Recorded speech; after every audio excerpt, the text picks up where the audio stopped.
I always thought I understood the kind of love that lasts a lifetime. I'd seen it before in the quiet corners of hospital rooms, old photographs, trembling hands, names whispered like prayers.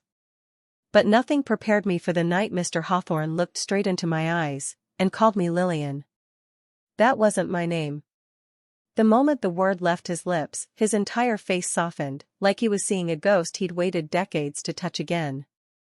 I tried to correct him gently, the way we're trained to, but he just smiled and said, "My Lillian, you came back." There was something in his voice. Not confusion. Not delusion. Something else. Something heavier. And that's where this story began, at a bedside where time seemed to fold in on itself, pulling me into a past I didn't belong to. Earlier that evening, his vitals were stable, his mind clearer than usual for someone with advanced dementia. He'd recognized the staff. Remembered his room number. Even joked with me about the hospital food. There was no sign, none, that he was drifting into an episode. So when he reached for my hand with surprising strength, holding it like a man terrified of losing something precious, I froze.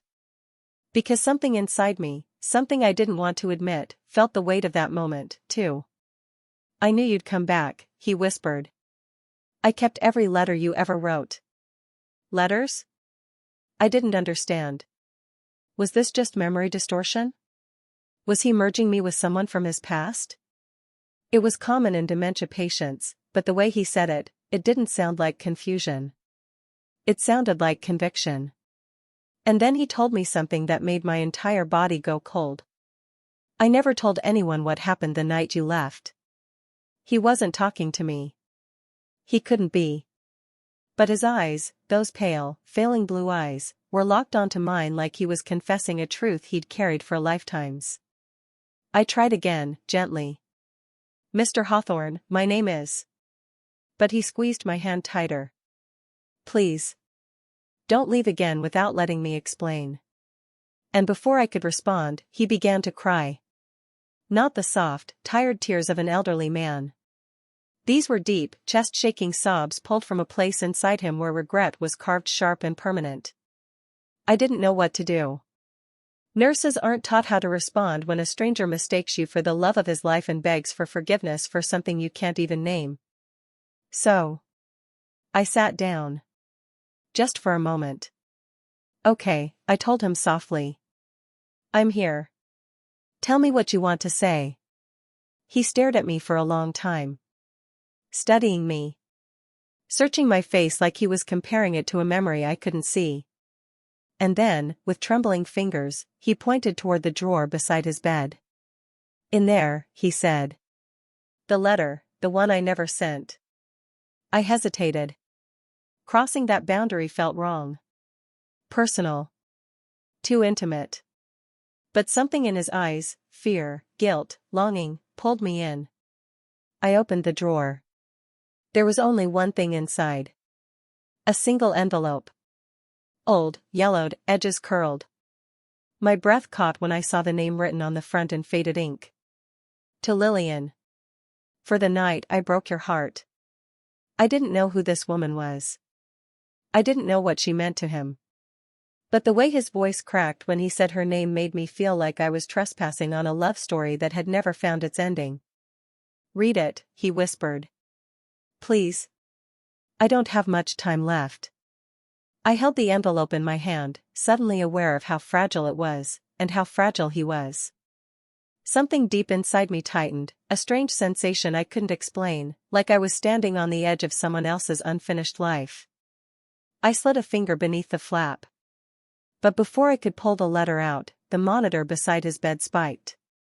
His heartbeat, steady just moments ago, began accelerating, fast and frantic, as if his body was unraveling under the weight of the truth he was trying to reveal. He reached for me again, panic rising in his eyes. "Lillian, don't let them tell you I didn't love you. Don't let them." And then his words cut off. The monitor flatlined. I froze. The letter slipped from my shaking hand. And in that single, hollow second, I realized this story wasn't about dementia at all. It was about a secret buried for decades. A truth he died trying to tell me. And I was the only one who'd heard his final words. I stood there frozen, staring at the flat line on the monitor, the long, unbroken tone slicing through the silence like a blade. For a moment, it didn't feel real. The world felt suspended, like time itself was holding its breath. Mr. Hawthorne's eyes were still open, fixed on the ceiling, but the spark inside them, gone. I pressed the code button and called for help, but as the hallway erupted in footsteps and voices, all I could hear was his final sentence echoing in my head. Don't let them tell you I didn't love you. Them? Who was them? And why was I suddenly shaking, clutching an unopened letter addressed to a woman whose life ended long before mine began? When the team rushed in to attempt resuscitation, I stepped back. Protocol said to leave the room. But my feet wouldn't move. I felt glued to the tiles, rooted by something I didn't have language for yet. One of the doctors touched my shoulder, urging me to step out, but before I did, my eyes dropped to the letter lying near my shoe. The envelope looked impossibly fragile, like touching it again might make it crumble. I bent down, picked it up, and slipped it quietly into the pocket of my scrub top. No one noticed. No one even looked at me. Everyone's attention was on the man whose heart had stopped beating for reasons none of us understood. Except maybe, that letter did. I stepped into the hallway, leaning against the wall as the world inside the room blurred behind me. The fluorescent lights overhead buzzed like they were mocking the silence building in my chest. For years I'd walked these halls. I'd seen death, grief, heartbreak. But this felt different. This wasn't watching a patient drift away peacefully. This wasn't the slow fate of old age. It was like he died trying to reach something, someone, one last time. And somehow, without meaning to, I'd stepped directly into that space. When the team finally called time of death, the hallway felt heavier. I knew I needed to hand over his belongings, document what happened, follow protocol. But I couldn't move. My fingers kept brushing the shape of the envelope in my pocket, tracing its creases through the fabric. Why me? Why did he think I was her? And why, out of everyone on the floor, did he choose to die with his eyes locked on mine? Later that night, after the paperwork, after the questions, after the body was taken away, I found myself alone in the break room. The hospital felt unusually still. Quiet, but not peaceful, more like the building itself was holding a secret. I pulled out the letter. Even without opening it, something about it radiated history, personal, intimate history. The kind of thing written in the raw honesty of youth or regret or desperation. The paper felt thin, softened by time, and the ink of Lillian's name was faded to a muted brown. For a moment I just held it, wondering if I had any right to open it. The rational part of me said no. The professional part of me said absolutely not. But something deeper, something human, drew me in. This man died trying to say something. And this letter was the only clue left. Hands trembling, I slid the flap open and unfolded the paper inside. The handwriting was beautiful. Old-fashioned cursive, strong but emotional, like someone who wrote from the heart more than the head. The letter began with her name. My dearest Lillian. Something in me tightened. My throat burned. I kept reading. There are things I should have told you years ago, things I kept hidden out of fear, out of pride, out of my own foolishness. You deserve to know why I wasn't there the night you waited for me. You deserve to know the truth I never found the courage to speak. I felt myself leaning forward, heart pounding. I didn't leave because I stopped loving you. I left because I believed I wasn't good enough for the kind of life you dreamed of. I was wrong. I see that now. And I know that by the time you read this, it may be too late to fix what I broke. The next lines were smudged, like someone once cried over them. But there is one thing I need you to understand above everything else. That night. The sentence cut off. Just ended. Halfway through a thought, mid-confession, unfinished. I flipped the paper over, checking the back. Nothing. No more writing. No second page. No conclusion. He never finished it. Whatever happened the night she waited for him, whatever guilt had lived in his chest for decades, was missing. Stolen by time, by hesitation, or by circumstance. My stomach dropped. This wasn't closure. It was a wound, still open. I sat there, staring at the letter until the words blurred. The fluorescent lights hummed louder. The air felt too still. And then, slowly, another realization crept in. Why was this letter in his hospital drawer? If he'd never sent it, how did it follow him from place to place, decade after decade?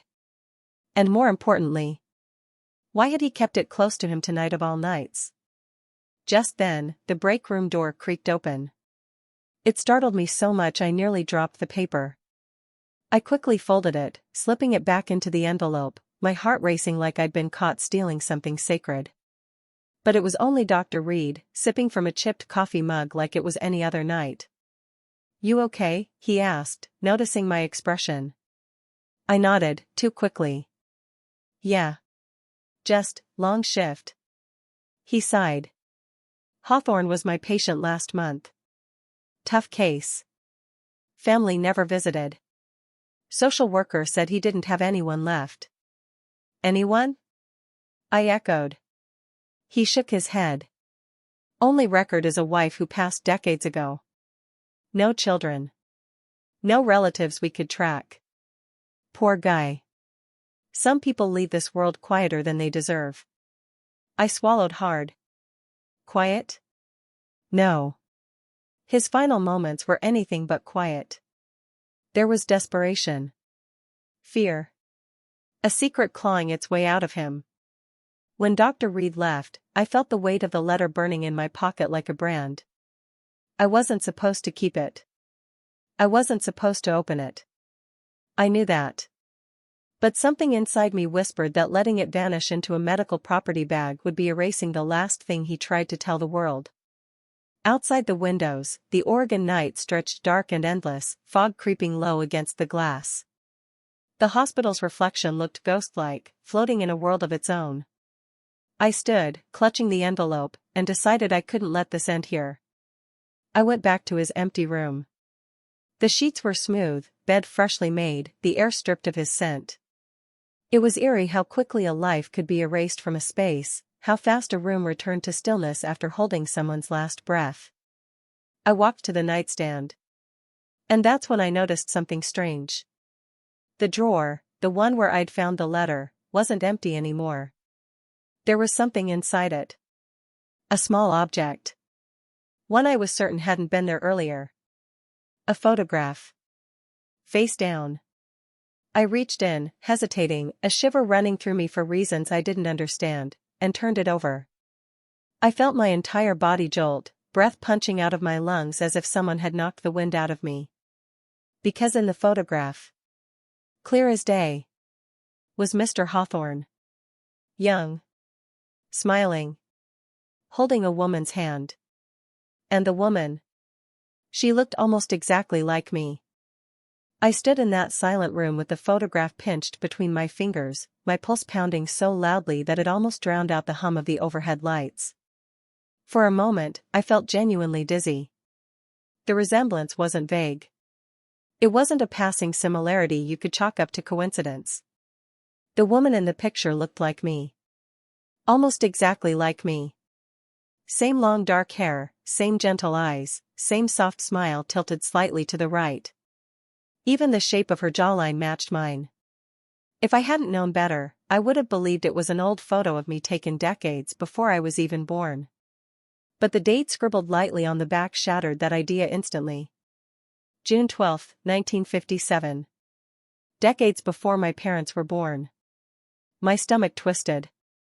This wasn't his wife, Lillian, the name on the letter, the woman he'd grieved. This was someone else entirely. Someone he never mentioned. Someone who somehow mattered enough to keep a photograph of for over 60 years. Someone who looked like me. A cold shiver ran through my hands as I lowered the picture. The air in the room felt heavier, thicker, like the shadows in the corners leaned in closer, listening. Why had this picture shown up now? Who put it in the drawer? And how had I missed it earlier?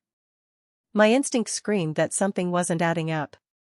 That whatever this was, I was standing at the edge of something far bigger than a forgotten love letter. I couldn't stay in that room any longer. I slipped the photograph into my pocket next to the letter, turned off the light, and stepped back into the hallway. But even with the door closed behind me, I felt eyes on me, like the woman in the picture had followed me out. Down the corridor, a janitor pushed a mop bucket, humming softly. Everything looked normal. But deep inside, my nerves buzzed in a way I'd never felt before. Back in the break room, I placed the photo and letter on the table and sat down, staring at them as if they might explain themselves. Who was this woman? I examined the photo closer, searching for clues. They were standing in front of an old wooden house with ivy climbing up one side. His hand rested gently on her waist. The way he looked at her, tender, protective, made my chest ache. This wasn't casual. This wasn't a friend. This was love. But why hadn't he mentioned her? Why was she missing from his records, his past, everything he'd told social workers and doctors? And why did he spend his final moments calling me by another woman's name? Mary. Not Lillian. Not anyone we'd documented. Mary. The break room felt smaller by the second. My throat tightened with a pressure I couldn't swallow down. I needed answers. Real answers. Ones the hospital files weren't going to give me. I logged into his digital chart at the nurse's station. Demographics, history, medications, all standard. But then I saw it. A tiny note buried deep in the personal history section. Patient reports significant loss in early adulthood. Declines to provide details. Exhibits distress when prompted. No record of Mary. No reference to anyone else. Just a single, hollow sentence summarizing decades of grief. I dug deeper, clicking through old transfers, previous facilities, all of it. And then, in a scan of a handwritten intake form from 1978, I found something that made my breath catch. In scratchy, almost illegible penmanship. Widowed, yes. Name of spouse, Mary Hawthorne. Year of death, 1957. Cause of death, accidental drowning. Location, unnamed lake, rural Oregon. I leaned back so fast my chair squeaked. His wife wasn't Lillian. At least, not originally. He'd been married twice. Once to Mary, the woman who looked so much like me, and again to Lillian decades later. But the second marriage, the one we'd all assumed was his only? According to the paperwork, it lasted just 4 years. Lillian died young too. Both wives. Gone. My heart twisted painfully. 2 great loves. Both buried in silence. And he'd never spoken their names aloud to anyone here. Why? Why bury both stories? The more I learned, the more the air around me felt charged, almost electric. Like each new truth was unlocking a door I didn't know existed. I went back to the letter. It wasn't written to Lillian. Not with how raw it was. Not with the regret bleeding through every word. It was written to the first woman. To Mary. The one who died the same year the photo was taken. I whispered her name under my breath, testing the sound of it. Mary. Hearing it sent chills down my arms. That was the name he called me right before he died. The last word he said. A sudden realization struck me hard enough to make my vision blur for a second. He wasn't mistaking me for his wife. He wasn't confused. It wasn't about dementia or memory lapses. He saw her, not because I resembled her, but because he'd carried her ghost through every year of his life. The letter wasn't a symbol of loss. It was a confession. A truth he never spoke. A secret he tried to take to his grave. But then something he saw in me, my face, my voice, my presence, cracked him open in a way nothing else had. I stood up, pacing slowly in the small room. This wasn't just a story of a man missing his wife. This was a story of a man haunted by a moment so powerful, so devastating, that it shaped every year that followed. and he died trying to speak it. But he didn't. He couldn't. And now, the unfinished letter, the photograph, the way he whispered my name. It all pointed to one truth. Whatever happened the night Mary died wasn't an accident. My phone buzzed suddenly, startling me so hard I nearly dropped the photo. It was an alert from the front desk. Family arrived for patient Hawthorne's belongings. Family? But Dr. Reed said he had no relatives left. My pulse spiked. I grabbed the photo and letter, stuffed them into my pocket, and walked quickly toward the lobby. The hallway felt unnaturally long, every step echoing like footsteps in a dream. When I rounded the corner, I saw her. A woman. Elderly. White hair pulled back in a loose bun. Standing perfectly still in the dim light of the waiting area. She wasn't checking in. She wasn't asking questions. She was staring straight ahead. And the moment she turned her face toward me, my breath caught in my throat. Her eyes. Her expression. Her entire presence. She looked exactly like the woman in the photograph. Older, yes. Weathered by time. But undeniably the same face. The same Mary. Impossible. Mary died in 1957. But this woman. This living, breathing woman. Was looking at me with a sadness so deep it felt like it reached across decades. She stepped forward, her gaze locked painfully onto mine. And in a trembling voice, she whispered. You look just like her. I couldn't breathe. Like who? She stepped closer. Like my sister. My heart stopped. Sister. The woman who looked like me. The woman in the photo. The woman who died. Her sister, alive. And then she said something that made the floor feel like it dropped out from under me. She tried to send that letter. She tried to tell the truth before she died. But someone made sure she never did. I stood frozen, staring at the woman who claimed to be Mary's sister. Her eyes held a lifetime of grief, a depth of sorrow that made my chest tighten. For a moment, neither of us spoke. The hospital around us felt distant, muted, like the two of us were trapped inside a moment that didn't belong to time at all. Finally, I found my voice. You're her sister?